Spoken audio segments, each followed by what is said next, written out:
Good morning. It's been such a while since I've been in the 3D fleshy version of this, and it does feel a little bit like a Zoom class.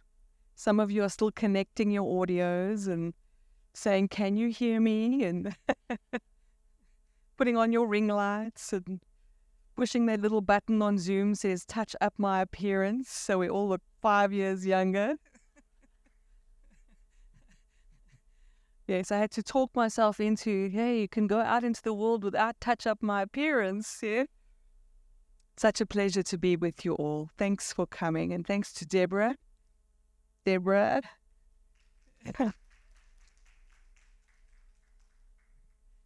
I must admit, I was saying to Loratu earlier, I feel like I'm in a mutual admiration society. If you look around, there are some incredible souls with us today. So I feel like I'm among colleagues and friends. So thank you for that. Thank you for that. So I never know exactly what I'm going to talk about. There's a topic, it says so on the brochure. So there is some kind of expectation to deliver. But at 1 o'clock this morning, I woke up for no reason other than just thinking about this talk. And I was very clear on the first message, which is new for me, because I've been on stages around the world where I've never been given any heads up about what I'm supposed to talk about. And it was simply to almost make a confession right up front and to admit that my journey has been a journey of realizing that I know nothing and that I've been wrong about everything.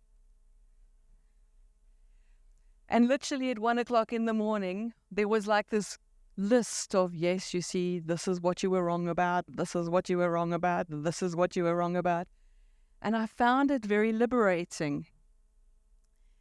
This place of emptiness when we realize, gee whiz, I can actually let go of that and I can let go of that. So this whole list of what I've been wrong about was just presented to me, and I found it quite a beautiful honoring and a beautiful freedom.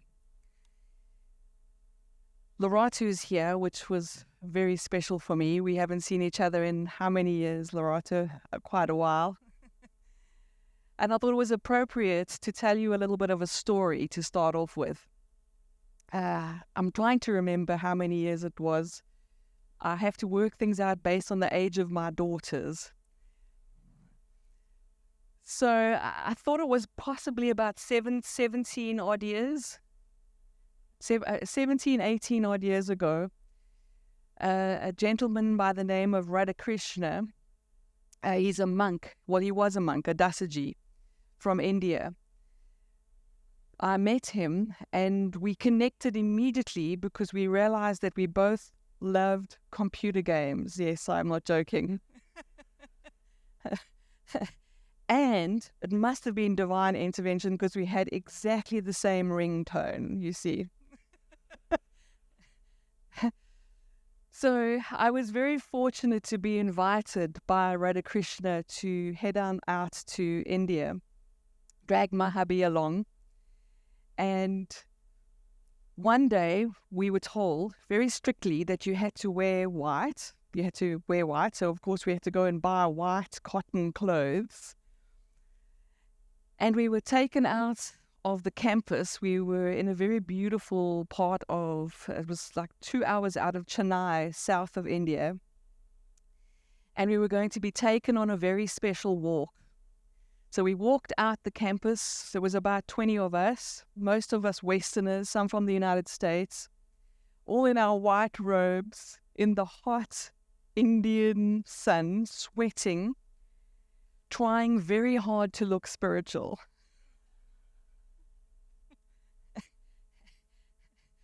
So Radhakrishna takes us to this little hillside and he tells us that, this is where you need to be.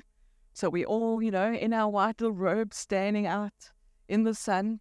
And next minute he just leaves us. Now it's a silent retreat. So you have 20 odd dressed in white, sweating Westerners walking around in the dust, trying very hard to figure out what they're supposed to do now. But you're not allowed to talk to anyone, so you're looking at each other very spiritually,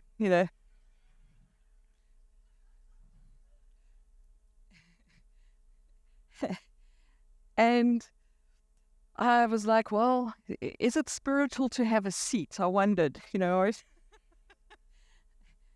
So there was a nice big rock, so I thought that looks like that's my spot. So I'm sitting on the rock and gazing into the distance, as one should do. And way in the distance, there's these beautiful sort of blue mountains. It's like very beautiful. I thought, I see, that's very symbolic. The distant mountains, sitting on my rock, waiting for a spiritual epiphany. So, who understands what it's like to wait for spiritual epiphanies? And who's absolutely convinced that there's also some kind of Wi-Fi problem,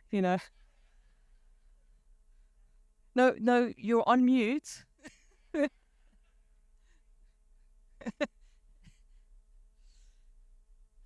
But luckily, life has taught me to be willing to realize I am wrong.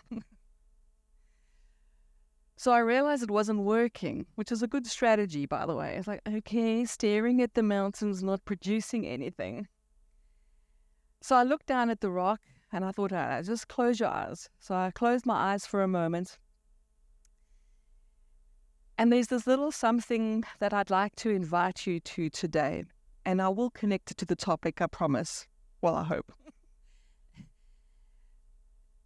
And that is to realize that we have another radio station we can tune into.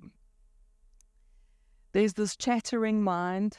There's this noisy, I call it a sports commentator at its best, torture chamber at its worst, yes? Okay, am I alone, guys? Yeah. My husband's a great golf fan. And there's nothing worse than actually watching hours and hours of golf, because the sports commentators feel obliged to say something all the time. Jim, he's approaching the ball, Jim, he's shuffling his feet, Jim. And I don't know about you, but I have one of those. It's just, and they've told you to quieten your mind, yes? How you doing? Where's the mute button? Again, yeah, I need that. So what I've learned, what my life has taught me, is that is normal. And you can't make it go quiet. But you can become interested in something a little bit deeper than that. And it takes an act of courage. And it takes a willingness to be nuts. So I go a little quieter and I wait for thoughts that have the texture of peace.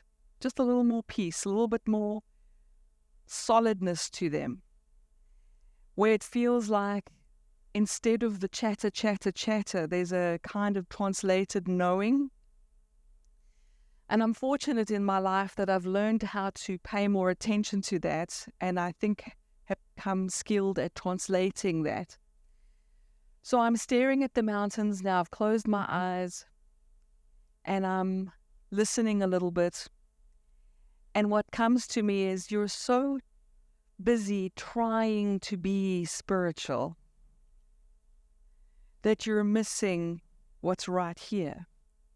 So of course I open my eyes and I'm thinking, but it's just a rock.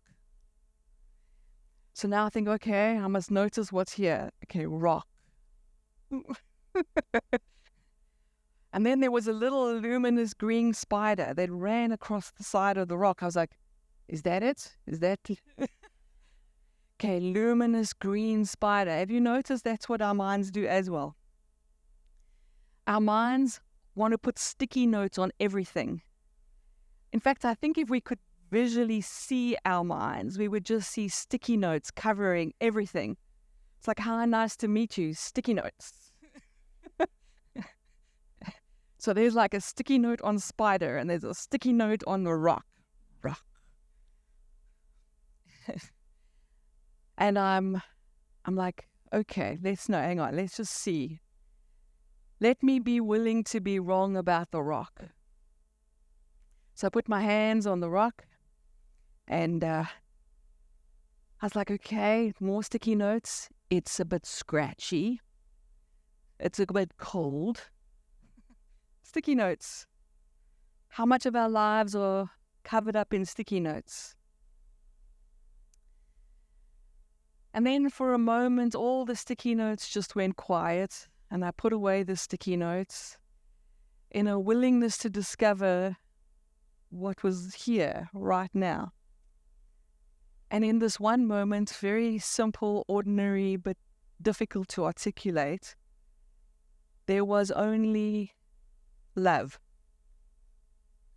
And it's as if my hand could feel the rock, and the rock was feeling my hand. And there was no difference between this rock and my hand. And then there was no hand, and there was no rock, and there was only love. And of course, in about 2 minutes, I thought, that's cool. There came the sports commentator back. And the moment the sports commentator came back, it was back to Cole in a white robe, sweating, trying to be spiritual, sitting on a rock. And the sports commentator said, oh, I've lost it. Okay, so I know something about being a spiritual seeker. Aren't you tired of getting it then losing it? I was like, come on, man. Yeah? It's like, I got it. Going. Mondays, not so much. So it was like, I just had something. That was what? And there's the mind going, but now it's just a grey rock again. So I was like, hang on, what was I doing? What was I doing? I was just surrendering. I was being willing to be wrong about the rock. Being willing to be wrong about the sticky notes that I'd put all over the rock. And just being open to discovering what this rock is. So put my hand back, closed my eyes, and there it was again. Ordinary love. And I remember being surprised. It's made of love. And then, of course, the sports commentator must be a special rock. Because you know we're in India. So Radhakrishna reappeared and said, come, we go back now. Be quiet. So we're walking back diligently. And I'm contemplating my rock. This is me walking back, right? We go back to a meditation hall, not dissimilar to this one, but with plastic chairs. And he says, okay, go meditate for a while. So we're in the hall to meditate. And now I'm like, what just happened? This rock was like, what? So I close my eyes. I'm sitting on a chair just like you. And this curiosity emerged. What if I'm wrong about other things too? But this is a plastic chair. That's not a special rock out in the wilderness in India. But I thought, let me just check. So I closed my eyes and I surrendered. And I just became curious to discover the plastic chair I was sitting on. Oh my God, it's made of love. Confused. Surely only special things are made of love. The next few days, all I did was go around touching stuff.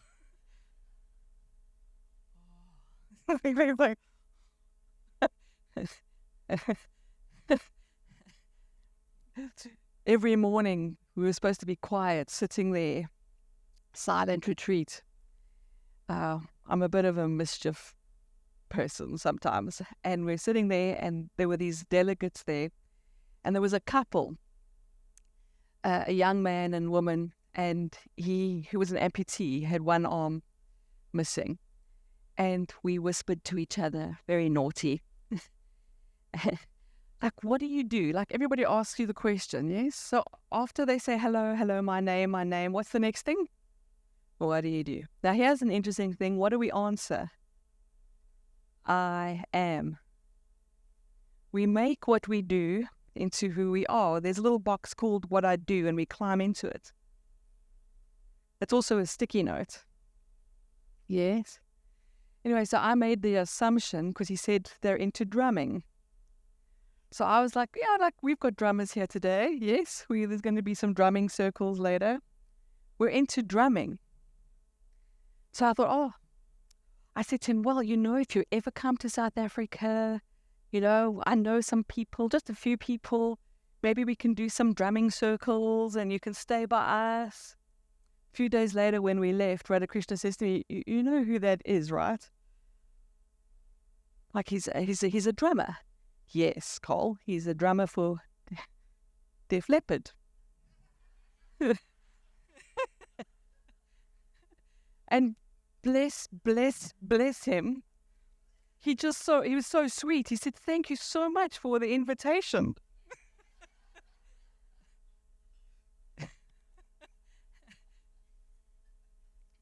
Sticky notes. So, I've been wrong about many things. If you're curious, when I came back to South Africa, I also did spend a week touching everything. And guess what? It's not just India. So here's one of the biggest things that surprised me about life. That beneath all the sticky notes, there is a thing called love. And when we see from this space and we're willing to be wrong, we might rediscover everything. So over here, I'm going to put the word calling. And over here, I'm going to put the word career. How many of us we like this word, don't we? Or we not so sure about this one? Like a job.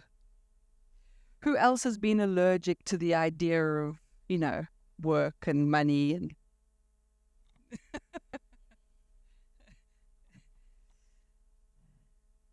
So when I was really young, I definitely wanted one of these. I wanted a calling. I think I wanted a calling because I didn't like being human. I'd had a near-death experience. My beautiful friends, we're going to talk about it tomorrow, where we're already arguing about who's going to sit on what chair. Sarah, Glenn, and I will be here tomorrow morning if you want to come and have a chat to us. Yeah, I think I'm aiming for that.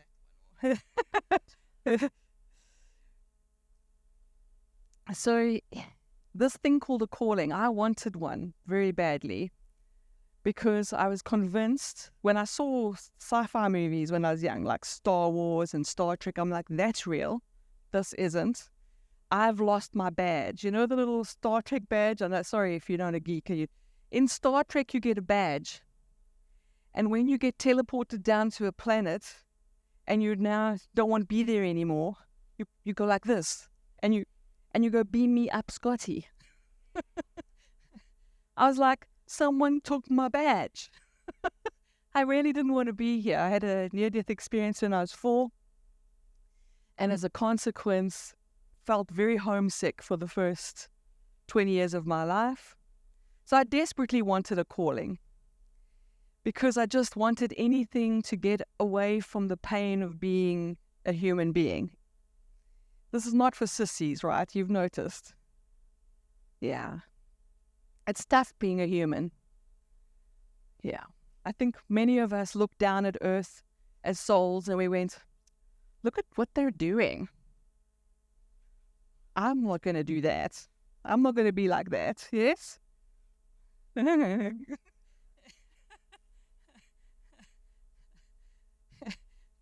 Sometimes I think being incarnated reminds me of these roller coasters we used to go on when I was a kid. I was born in a very conservative town called Alberton, and there was this really old rickety roller coaster called the Big Dipper. It was like very rickety.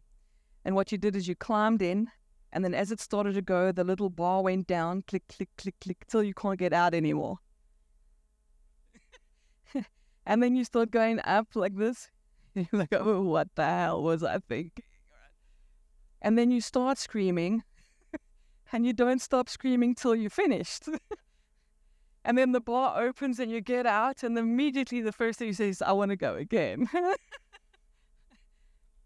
Welcome to Earth. Enjoy your ride. You know, when you arrived here, your greeting was usually a slap. You know, when you're born, welcome to Earth, you should start crying now.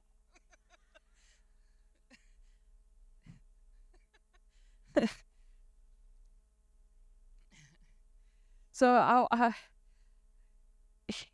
you're not doing anything wrong if it's hard. Yeah. This is tough. This is like, Glenn and I, we joke, we say we must be the SWAT team souls. Yeah. We like those guys that jump out of airplanes and stuff with paint on their faces. I mean, yeah. Yeah. Yeah. Because this is really not easy. It is. Yeah, it's not easy. So I wanted the calling. I wanted this stuff. I wanted the spiritual to avoid being here, actually. So I was wrong, because I thought the way you get to that is you run away from this. I thought the way you find that is you find your badge and you exit. But life had other plans for me, because if you'd said to me as a 15-year-old, 16-year-old, Cole, what do you want to do with your life? I was like, I just want to tune in all the time. I tune in to tune out. I make up T-shirt moments all the time, little T-shirt slogan. I wanted to tune in to tune out of this. Because some of us are also quite sensitive, and we're not only reading or hearing our own radio stations, we're a little bit, this is a tough planet. The fear, yeah? Fear FM. Who here, Loretta and I were chatting outside, who here feels like we've been in a spin cycle the last few years?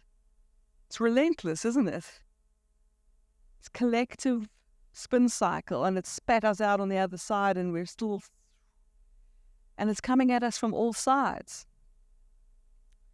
And, Glenn was also saying he did a train once for a crowd in the in UK, in England. And he went quite deep in terms of facing trauma and going through tough stuff. And these young guys didn't know, they couldn't relate at all to what he was saying. Because I think maybe the SWAT team souls come to Africa.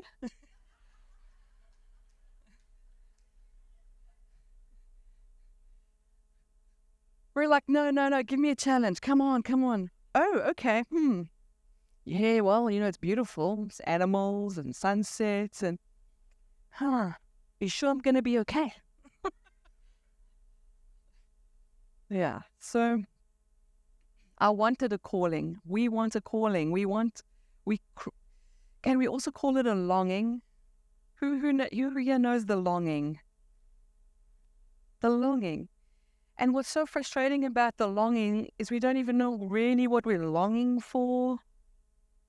My ex-husband used to tell this story. He used to say in the army, there was this guy that every day used to go and just find pieces of paper on the floor, and he used to pick up the paper, look at it, and put it back down. Litter and everything. He just picked up the paper and he said, oh, that's not it. Put it down. And then he'd pick up another paper. Oh, that's not it. Put it down. Till a week or so of this, and then they called him and they said, listen, we have to discharge you. I'm sorry. They gave him the paper. He says, that's it. So I think many of us feel like we've been doing that our whole lives. And we get excited. Is this it? That's not it. So, if you're willing to be wrong, if you're willing to say, If you're willing to rediscover everything, you might find that everything, not just like a Hallmark card, everything genuinely is made of love. But it's not the kind of love that I used to think was on this side. Because I used to think this is love and light, yes? The love and light years. I think when I was in my 20s, early 20s, I went to England and I, Colleen, lugged my quartz crystals to Stonehenge. Love and light. Because I was so allergic to all of this stuff. I'm not going to have a job like my mom and dad, bless them. I want a calling. I want something that my soul, I'm in love with this ethereal longing. I can't put my finger on it. I don't know what it is, but I know it's not that. And so I've done a lot of that to realize that I was wrong again. And so life has given me an interesting journey because I think I started as a mystic, dying at 4, very introverted, very serious little girl, a lot of mystical experiences as a kid. Thought I was absolutely nuts. Listen, I was born in Alberton. I don't know if you know Alberton, okay? From Alberton. When I used to go to the Alberton Bibliotheek to take out the metaphysical books at 16, that Danny checked me, eh? She is like, you are going to burn in hell. Because I was only allowed to take out like 6 or 7 books. And it was like paranormal. She stamped them all a little too hard, I was okay. That was in the 80s. I was like a teenager in the 80s. So I was like rocking to the Bee Gees, ESP, the ESP, yes, I know that. Identifying with Yoda. Yoda was like my hero.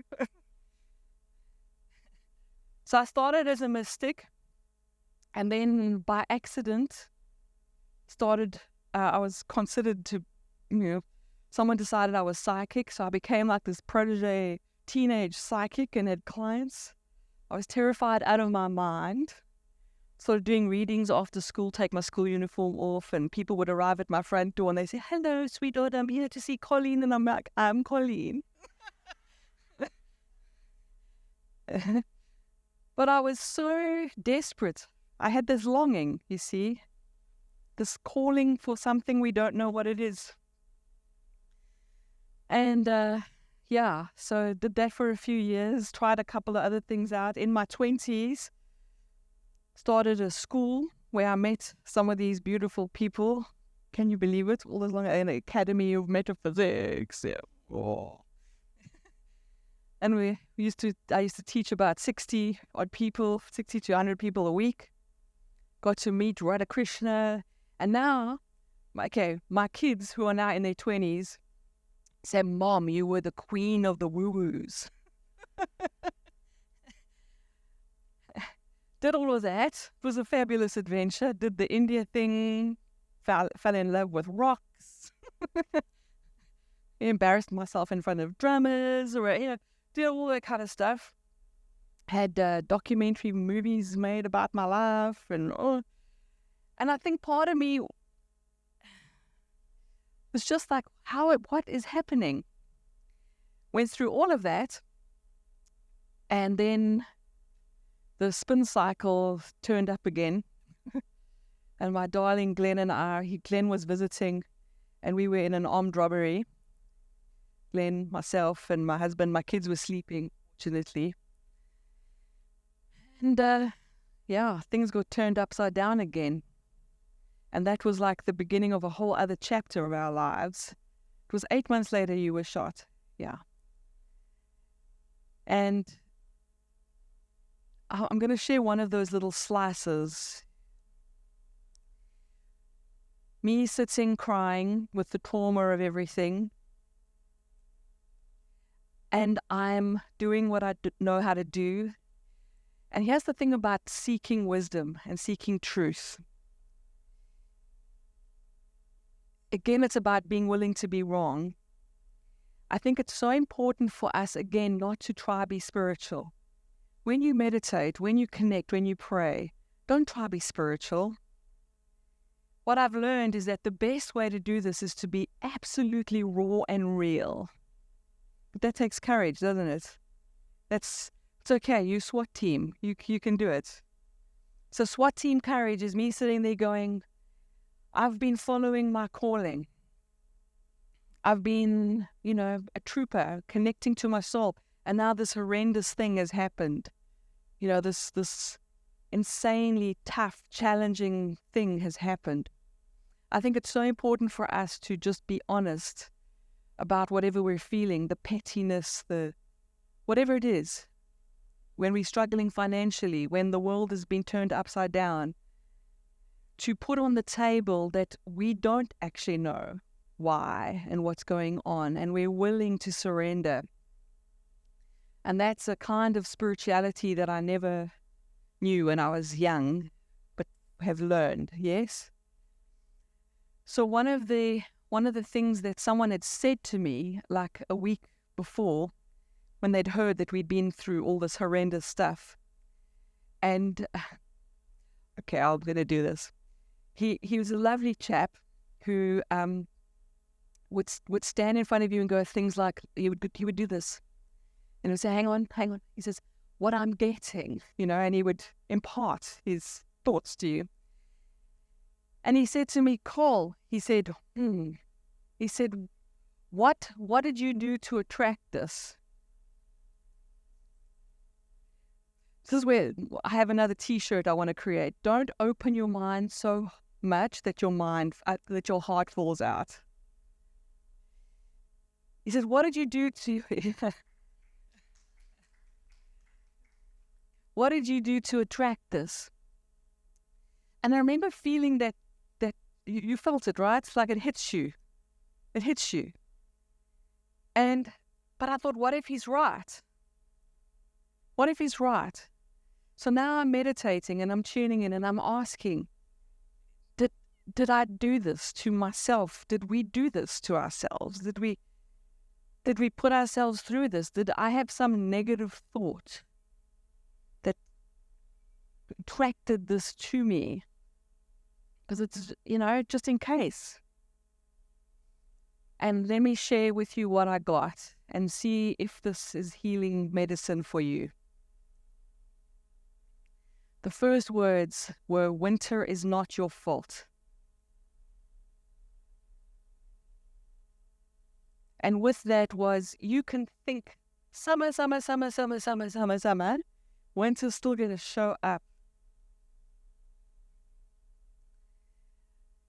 Then I literally saw through the eyes of the three people that had robbed us that turned out to be the same people that shot my friend.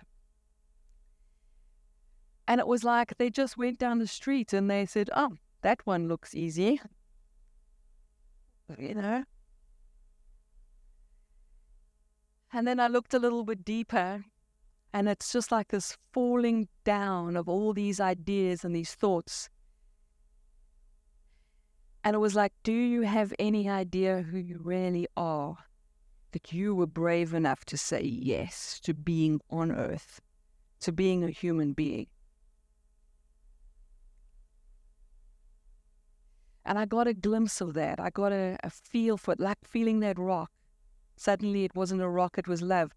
What happens in these moments of deep seeing and wisdom is that you have this opportunity to see something with your deeper eyes, deeper than the torture chamber, deeper than the sticky notes, yeah?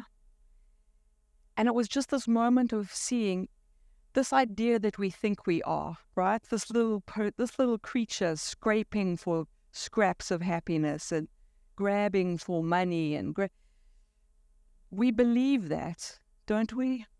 Yeah. They pointed at us and they told us you were this and you that, and we believed them. We believed the sports commentator. We believed the torture chamber. Yeah? And then we were trying to make sense of things. So we grabbed this belief and that belief and this crystal and this whatever. And then crystals are lovely, But you know what I mean? And there I'm being shown the you that you really are said yes because you're equal to this. That's who you really are. Yeah? That's like who you really are.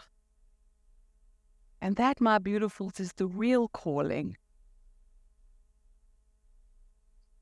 And it changes everything. It dismantles the ideas of this is spiritual and this isn't, and it just collapses everything. Do you have any idea who you really are? Get a sense of that with me. Yeah, just kind of tap into it all, imagine. And it's not like, I know we want it to look a bit Hollywood and, it's made of love, but it's love that's not, it's love without the filters of like the Zoom filters. It's love without the touch up my appearance. Is raw and real. It's love that is willing to bleed and does. It's love that can look at stretch marks and scars and wounds and it can just go, yes. And it's not identified with any of it. This kind of courage, this kind of real, this kind of love. What started happening for me then and still today is I used to, from this point of view, I used to ask, what must I do? What must I do to fix this? What must I do to do this? Okay, let's just ask another question. Who's tired of being driven by the carrot and stick of life? Who's like done playing Pac-Man? Have you ever played Pac-Man? Like, there is no end. It's just, it gets boss level. It's like, Pac-Man. So here's the thing. For souls that have done this a few times, your weariness and your longing, your longing, and you're like, okay, remind me what the point was, that feeling like you go into your kitchen to look for something and you can't remember what you went in there for. Okay, it's not old age. Some of us wake up in the middle of our lives and we're like, I have this feeling that there was a point, but I can't remember what it was. This as all, when you've played Pac-Man enough times, you do get immune to the stick. And you get like, am I chasing carrots again? Why? Yes? Wisdom once gave me a little insight into this. This was my download the one day. There's a man and a donkey. They start like this. There's a man and a donkey, a man and a donkey. And this man wants to get the donkey to carry stuff to the market every day. But the donkey's now just standing there and not carrying his stuff to the market every day. So the man takes out a stick and he says, I know, I'm going to hit the donkey. And it works for a few days until the donkey goes, nah. And the donkey gets equal to the stick. Then he hangs a carrot onto the stick. And that works for a few days until donkey's like, nah. How many of you are at that point where you're like, nah? And this is going to go full circle to when calling and career collapse. When calling and career collapse is when we find out the rock's not a rock. Because there's a third reason for the donkey to move. But it doesn't come from your biology, because your biology is designed to be scared of everything. My deep voice. True? You know how tough it is? You got to climb into something with software that's like designed to be scared of everything. That's got its own software package installed. You got your own chat AI going on in there. Those sports commentator thoughts, they come with the package. It's like you bought the mobile phone and it already had software installed. That's what these are. Yes. So, you look a little deeper. You look a little deeper. Look a little deeper with me, like just drop into this other place. So when calling collapses, when there's this complete collapse,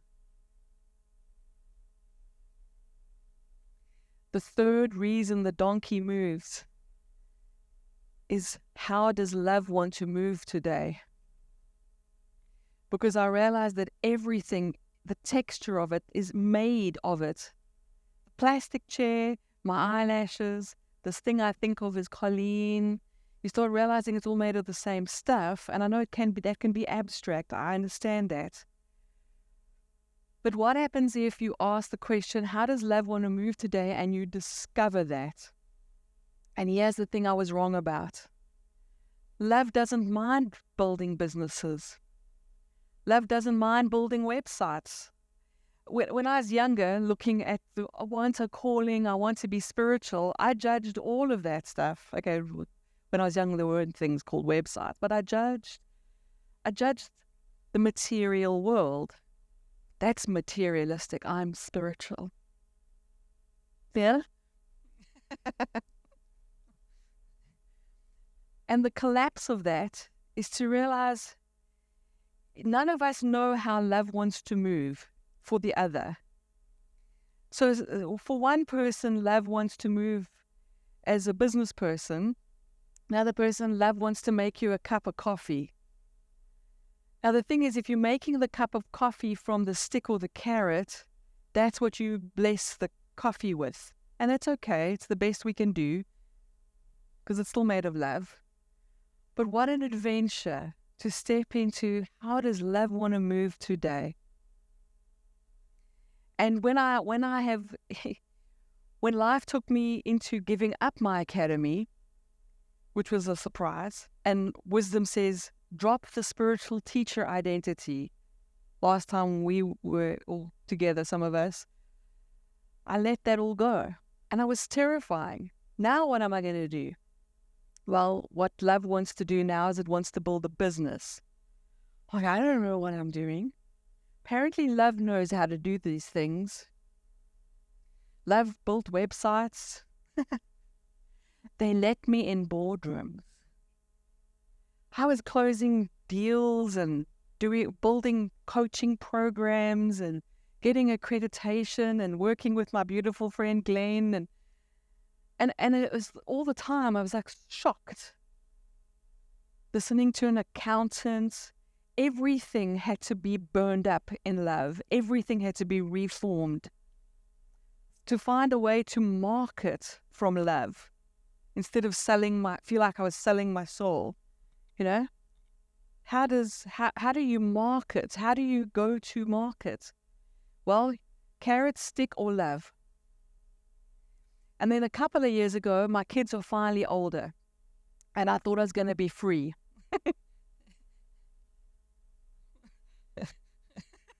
Yeah, you see, you know. Oh, now I can finally go back because I've now spent the last 12 years doing I'll go and I'll teach in companies and I don't tell them about crystals and loving rocks. But funny, they'll say to me, Colin, I don't know why, I always feel so peaceful after listening to you talk about coaching techniques, like I have mischief. Undercover ninjas, yeah. And when I've asked deep wisdom for the longing, still some of this old longing, this is what comes from love. Meet them at their place of need. We were just talking about that outside. Laura was saying, the people's hungry, You don't tell them about enlightenment, you feed them. If somebody falls in front of you, grazes their knee, you go and you help them. So right now, people are struggling with careers. They're struggling with merging calling and career. So that's what I'm deeply interested in, helping people to be master coaches. But it's all ninja, guys. It's all undercover.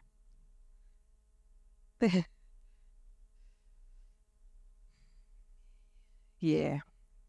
So question the sticky notes. When your sticky notes are like loud, you just go, thank you. I'm going to go for a second opinion.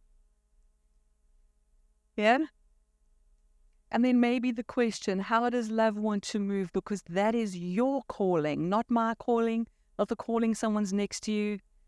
And you don't know, maybe your calling is rest today. Maybe your calling is phone someone and start making a business. Maybe your calling is go sit on a rock and see what it's really made of. How's that sound? Yeah. So my life has taught me that I've been wrong about everything. But this clear seeing that love and wisdom bring has been the adventure of a lifetime. I've had one foot in the mystical, one foot in the very real, you know. We've danced with death. We've